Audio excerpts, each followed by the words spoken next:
KPCC president K സുധാകരനെ മാറ്റുന്നതിനെ ചൊല്ലി അലയൊലികൾ നടക്കുകയാണ് കോൺഗ്രസിൽ. അതിനിടയ്ക്ക് ഒരു ട്വിസ്റ്റ് സംഭവിച്ചു എന്ന് മനസ്സിലാക്കേണ്ടി വരും. എ.കെ. ആന്റണി ഇക്കാര്യത്തിൽ ഇടപെട്ടിരിക്കുന്നു എന്നുള്ളതാണ്.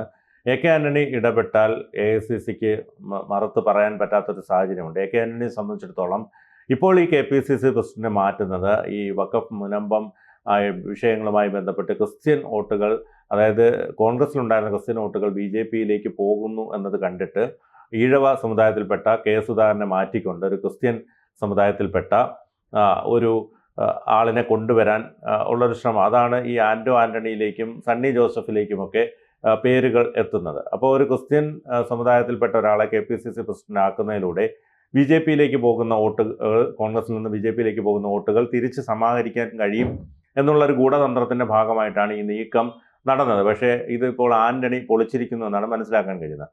ആന്റണിയെ സംബന്ധിച്ചിടത്തോളം മകൻ ബി.ജെ.പിയിലാണുള്ളത്. സ്വാഭാവികമായും ബി.ജെ.പി ഉയർന്നു വരേണ്ടത് ആന്റണി കൂടി മനസ്സിൽ ആഗ്രഹിക്കുന്ന ഒന്നാണ്. അപ്പോൾ എ.കെ. ആന്റണിയെ സംബന്ധിച്ചിടത്തോളം എ.കെ. ആന്റണി സ്വന്തം മകന് വേണ്ടി കൂടി ഒരു തീരുമാനമെടുക്കാം എന്ന് കരുതുന്നുണ്ട്. കാരണം ആന്റണിയോ അല്ലെങ്കിൽ സണ്ണി ജോസഫിനെയോ ഒക്കെ കൊണ്ടുവന്ന് ഇവിടെ ഇരുത്തിയാൽ സ്വാഭാവികമായും തൻ്റെ മകന് കിട്ടേണ്ട സ്ഥാനങ്ങൾ പോകുമോ എന്നുള്ളൊരു ഉൾഭയവും ആന്റണി അലട്ടുന്നുണ്ടാവാം. കെ സുധാകരനോടുള്ള സ്നേഹം മാത്രമല്ല, സ്വന്തം മകനോടുള്ള പുത്രവാത്സല്യം കൂടി ഇതിൽ നമുക്ക് കണക്കാക്കാൻ കഴിയും. പക്ഷേ ഇവിടെ ഇപ്പോൾ ഈ പ്രധാനമായും കെ സുധാകരനെ സംബന്ധിച്ച് പറയുകയാണെങ്കിൽ അദ്ദേഹം കണ്ണൂരിൻ്റെ മണ്ണിൽ നിന്ന് മുഖ്യമന്ത്രി പിണറായി വിജയനെ നേരിട്ട് വന്ന ഒരു വ്യക്തിയാണ്. ഈ വാളുകൾക്കിടയിലൂടെ വന്നയാളാണ് പിണറായി എന്ന് പറയുമ്പോൾ സുധാകരൻ പറയുന്നത് അങ്ങനെയൊന്നും അല്ല എന്ന രീതിയിൽ തിരിച്ച് മറുത്ത് പറയാൻ കഴിയുന്ന ഒരു നേതാവാണ് സുധാകരൻ. അപ്പോൾ ഒരു പ്രത്യേക തരത്തിലുള്ള ആക്ഷൻ എന്നൊക്കെയാണ് മുഖ്യമന്ത്രി സുധാകരനെ പറഞ്ഞത്. സുധാകരനും അത്തരത്തിൽ കരുത്തു തെളിയിച്ച് വന്നയാളാണ്. പ്രത്യേകിച്ച് കണ്ണൂർ പോലുള്ള ഒരു കമ്മ്യൂണിസ്റ്റ് ചുമപ്പൻ മണ്ണിൽ നിന്നും കോൺഗ്രസിനെ കരുത്തോടെ നയിച്ച് ആ ഒരു പേടി ഭീഷണിയെല്ലാം നേരിട്ട് കൊണ്ട് ഉയർന്നു വന്നൊരു നേതാവാണ് കെ സുധാകരൻ. കരുത്തുറ്റ നേതാവാണെന്നുള്ള കാര്യത്തിൽ തർക്കമില്ല. പക്ഷേ അദ്ദേഹത്തെ പോലെ ഒരാളിനെ ഈ തദ്ദേശ സ്വയംഭരണ തെരഞ്ഞെടുപ്പ് അടുത്തിരിക്കുന്ന, നിലമ്പൂർ തെരഞ്ഞെടുപ്പ് അടുത്തിരിക്കുന്ന ഈ ഒരു സാഹചര്യത്തിൽ അദ്ദേഹത്തെ മാറ്റുന്നത് ഉചിതമല്ല എന്നുള്ളതാണ് കോൺഗ്രസ് അണികൾക്കുള്ളിലെ പൊതുവെയുള്ളൊരു സംസാരം. കാരണം സണ്ണി ജോസഫിനെയോ അല്ലെങ്കിൽ ഈ ആന്റണിയോ ഒന്നും ആർക്കും വലുതായി അറിയില്ല എന്നുള്ളതാണ് മറ്റൊരു യാഥാർത്ഥ്യം. കെ മുരളീധരൻ പറഞ്ഞതുപോലെ പോസ്റ്റർ കാണിച്ചാലെങ്കിലും 10 പേര് അറിയുന്ന ആൾക്കാരെ വേണ്ട ഇതിലൊക്കെ ആക്കാൻ എന്ന് പറയുന്നതിലൊക്കെ ഒരുപാട് യുക്തിയുണ്ട് എന്നാണ് മനസ്സിലാക്കേണ്ടി വരുന്നത്. പക്ഷേ ഈ പറഞ്ഞതുപോലെ കെ സുധാകരൻ ഇത്തരത്തിൽ ശക്തനായി തന്നെ നിന്നാൽ അദ്ദേഹം അടുത്ത മുഖ്യമന്ത്രി സ്ഥാനത്തിന് വേണ്ടി ക്ലെയിം ചെയ്യുമോ എന്നുള്ളൊരു പേടി കോൺഗ്രസിനുള്ളിൽ രൂപപ്പെട്ടിട്ടുണ്ട്. ഇപ്പോൾ വി.ഡി. സതീശനൊക്കെ മുഖ്യമന്ത്രി കുപ്പായം തയ്പ്പിച്ച് ഇരിക്കുകയാണ്. അതോടൊപ്പം തന്നെ വർഷങ്ങളായി മുഖ്യമന്ത്രി കുപ്പായം തയ്പ്പിച്ച രമേശ് ചെന്നിത്തലയുണ്ട്. അദ്ദേഹം NSS ആസ്ഥാനത്തടക്കം പോയി അദ്ദേഹം ഇത്തരത്തിൽ അനുഗ്രഹമൊക്കെ വാങ്ങി ഈ ഉടുപ്പും തയ്പ്പിച്ച് അവിടെ ഇരിക്കുകയാണ് ചെന്നിത്തല. സ്വാഭാവികമായും അതുകൂടാതെ തന്നെ കെ.സി. വേണുഗോപാലും നമുക്കറിയാം കേന്ദ്രത്തിലൊക്കെ വലിയ സ്ഥാനമാനങ്ങൾ കിട്ടും.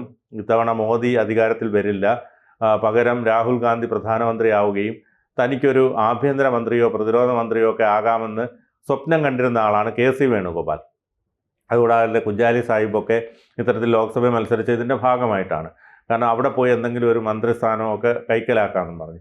ശശി തരൂരും ഇത്തരത്തിൽ ഒരു കേന്ദ്രമന്ത്രി സ്ഥാനമൊക്കെ സ്വപ്നം കണ്ടിരുന്നു. പക്ഷേ അതും എല്ലാം വെള്ളത്തിലായപ്പോഴാണ് ശശി തരൂർ മോദിയെ പുകഴ്ത്താൻ തുടങ്ങിയത്. പക്ഷേ ശശി തരൂർ മോദിയെ പുകഴ്ത്തി കഴിഞ്ഞ് ശശി തരൂർ മനസ്സിൽ വിചാരിക്കുന്നത് ഇപ്പോൾ എല്ലാവരും മോദി എന്നെ വിളിച്ചുകൊണ്ട് പോവും, അല്ലെങ്കിൽ ബി.ജെ.പിയിലേക്ക് കൊണ്ടുപോകും, അപ്പോൾ തനിക്കൊരു കേന്ദ്രമന്ത്രിയൊക്കെ ആകാം എന്നൊക്കെ അദ്ദേഹം സ്വപ്നം കണ്ടിരുന്നു. അപ്പോൾ അത് ആരും മൈൻഡ് ചെയ്തില്ല എന്നുള്ളതാണ് ഏറ്റവും യാഥാർത്ഥ്യം. എന്നാൽ കോൺഗ്രസ്സിലുള്ളവരെങ്കിലും മൈൻഡ് ചെയ്യുമെന്ന് വിചാരിച്ച് കെ മുരളീധരൻ്റെ അടുത്തൊക്കെ ഇങ്ങനെ ശശി തരൂർ മോദിയെ പുകഴ്ത്തിക്കൊണ്ട് പറഞ്ഞല്ലോ എന്ന് പറഞ്ഞപ്പോൾ കെ മുരളീധരൻ പറയാം അദ്ദേഹം പലതും പറയാം, അതൊന്നും നമ്മൾ മൈൻഡ് ചെയ്യാറില്ല എന്ന രീതിയിൽ പറഞ്ഞപ്പോഴത്തേക്ക് ശശി തരൂരിനും മനസ്സിലായി ഇനി അങ്ങോട്ട് വലിയ കളികളൊന്നും നടക്കില്ല എന്ന് മനസ്സിലായി. അതുകൊണ്ട് തന്നെ അദ്ദേഹവും ഒരു മുഖ്യമന്ത്രിയുടെ ഒരു ഉടുപ്പ് തയ്പ്പിച്ച് അദ്ദേഹവും ഇരിക്കുകയാണ്. പിന്നെ വി.ഡി. സതീശനെ കുറിച്ച് നമ്മൾ പറഞ്ഞാൽ വി.ഡി. സതീശൻ ഈ നിയമസഭയ്ക്കകത്ത് കിടന്ന് ബഹളം വയ്ക്കുന്നതല്ലാതെ പുറത്തു വന്നാൽ അദ്ദേഹം ആരോടും ഒന്നും മിണ്ടില്ല.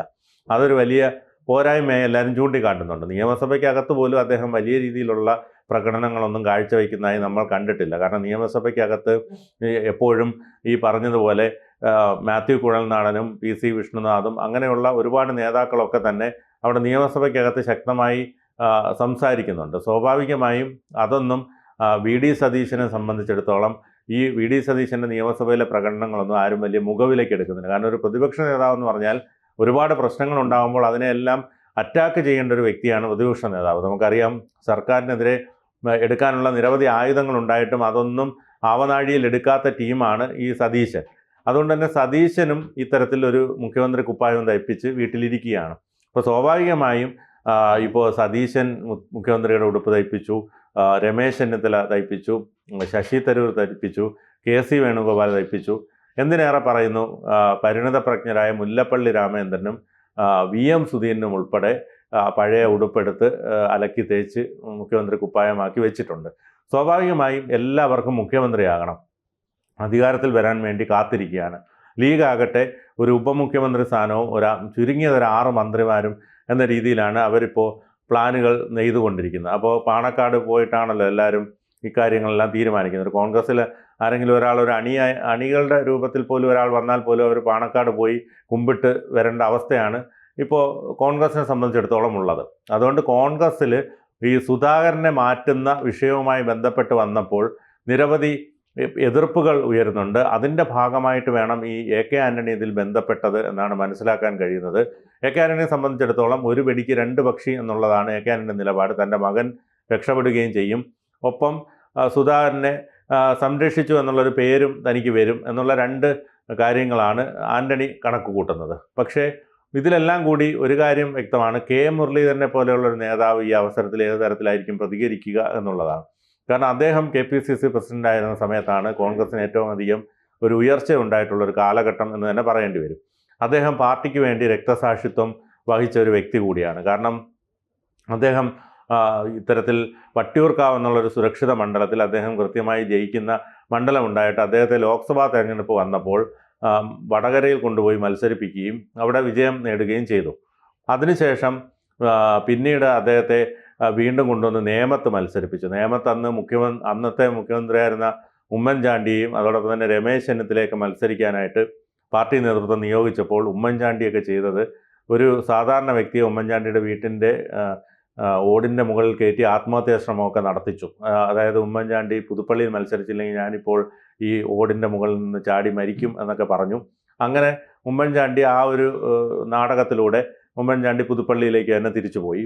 രമേശ് ചെന്നിത്തല നേമത്ത് മത്സരിക്കുന്ന കാര്യം പറഞ്ഞപ്പോഴേ പേടിച്ച് അരണ്ട് വീട്ടിനകത്ത് കയറി കതകടച്ചിരുന്നു. അപ്പോൾ രമേശ് ചെന്നിത്തലയും വന്നില്ല. ആ സാഹചര്യത്തിലാണ് നേമത്ത് ഇത്തരത്തിൽ BJPയുടെ അക്കൗണ്ട് പൂട്ടിക്കാൻ എന്ന രീതിയിൽ മുരളീധരനെ രംഗത്തിറക്കിയത്. മുരളീധരൻ വന്ന് അക്കൗണ്ട് പൂട്ടിച്ചില്ലെന്ന് മാത്രമല്ല, അവിടെ 3-ാം സ്ഥാനത്ത് പോകേണ്ടിയിരുന്ന ശിവൻകുട്ടി ജയിക്കുന്ന സാഹചര്യവും വന്നു. മുരളീധരൻ വളരെ ദയനീയമായി തോൽക്കുകയും ചെയ്തു. അന്ന് മുരളീധരൻ്റെ ആ ഒരു തോറ്റതിന് ശേഷമുള്ള പ്രസ്താവനയൊക്കെ എല്ലാവരും കണ്ടതാണ്. പിന്നീട് അദ്ദേഹം വടകരയിലെ MP ആയി തന്നെ തുടരവെയാണ് ലോക്സഭാ തെരഞ്ഞെടുപ്പ് വന്നത്. അപ്പോഴാണ് അദ്ദേഹത്തെ പിടിച്ച് ലോക്സഭാ തെരഞ്ഞെടുപ്പിൽ സുരേഷ് ഗോപിക്കെതിരെ നിർത്തി മത്സരിപ്പിച്ച് വിജയിപ്പിക്കാമെന്ന് പറഞ്ഞ് മോഹനസുന്ദര വാഗ്ദാനങ്ങൾ നൽകി തൃശ്ശൂർ കൊണ്ടുപോയി മത്സരിപ്പിച്ച് അവസാനം തോറ്റ് തുന്നം പാടി. അവസാനം കയ്യിലുള്ളതും പോയി, മേളിലുള്ളത് എടുക്കാനും പറ്റിയില്ല എന്ന് പറയുന്ന അവസ്ഥയിൽ അദ്ദേഹം നിൽക്കുകയാണ്. സ്വാഭാവികമായി ഇപ്പോൾ KPCC പ്രസിഡന്റിനെ മാറ്റുന്നു, അല്ലെങ്കിൽ ആൻ്റണിയെ സണ്ണി ജോസഫിനെ കൊണ്ടുവരുന്നു, അല്ലെങ്കിൽ സുധാകരൻ തന്നെ തുടരട്ടെ എന്നുള്ള തീരുമാനം എടുക്കുന്നു. ഇതിലൊക്കെ മുരളീധരൻ എന്ത് പറയുമെന്നാണ് നമുക്ക് കാത്തിരുന്ന് കാണേണ്ടത്. ഏതായാലും AK ആൻ്റണിയുടെ ഈ ഇടപെടൽ ഏത് തരത്തിൽ കോൺഗ്രസിനെ ബാധിക്കുമെന്നുള്ളത് കാത്തിരുന്ന് കാണാം.